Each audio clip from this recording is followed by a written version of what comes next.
Hi అండి, welcome back to one more mini blog. ఇక దసరా సెలవులు అయిపోయినాయి. దసరా హాలిడేస్లో అయితే పిల్లలకు హోంవర్క్స్ ఇచ్చారు స్కూల్ వాళ్ళు.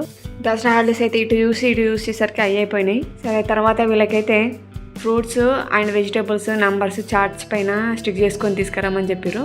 ఇక దసరా హాలిడేస్ అట్లా అయిపోయినాయి. స్కూల్లో పిల్లలకి ఇచ్చిన యాక్టివిటీస్ వాళ్ళకి స్వయంగా చేయరాకున్నా సరే, పేరెంట్స్ చేసినా సరే, అంటే యాక్టివిటీ చేసేటప్పుడు పిల్లల్ని కూడా పక్కన కూర్చోబెట్టుకొని చేస్తే కొంచెం కాకుండా కొంచెం వాళ్ళకి ఐడియా వస్తుంది. అలా అని పిల్లల్ని అలా వదిలేయకుండా పేరెంట్సే మొత్తం కంప్లీట్గా అలా చేయకండి.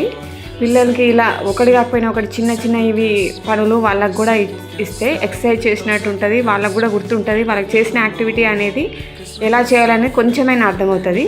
అలా అని మొత్తం పేరెంట్స్ మొత్తం పైన మీదే వేసేసుకొని మొత్తం పేరెంట్సే కూర్చొని చేయకండి. వాళ్ళకి చెప్పకుండా వాళ్ళకి చెప్తూ చేయించండి. వాళ్ళకి వచ్చినవి చిన్న పనులు చెప్పండి.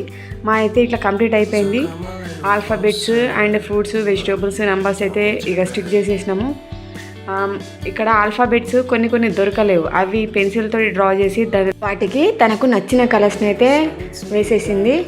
ఎట్ లాస్ట్ మొత్తం కంప్లీట్ అయితే చేసేసినాం కూర్చొని. పర్లేదు, ఒక మోస్తరుగా అయితే వచ్చింది. పిల్లల్ని ఇన్వాల్వ్ చేసినాం కాబట్టి మనకి ఇట్లనే వస్తుంది.